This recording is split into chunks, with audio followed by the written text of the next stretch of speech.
Hi, this is Litre Total Parts Plus today with a 2018 Hyundai i40 stock number 6259. It's run from the 2nd 2015 to the 12th 2019. It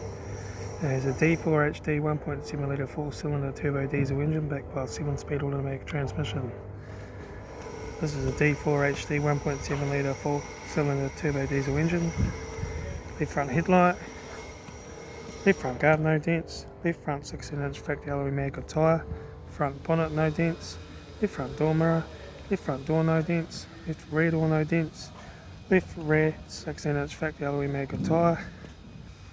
right rear 16-inch factory alloy mag of tyre, right front guard no dents, right front headlight, right front 16-inch factory alloy mag of tyre, right front door no dents, right front door mirror, right front door card, right front master switch, center console lid, automatic gear shifter, heater AC controls, factory single stack stereo, interior mirror, front courtesy light with sunglass holder, left front sun visor, right front sun visor, instrument cluster,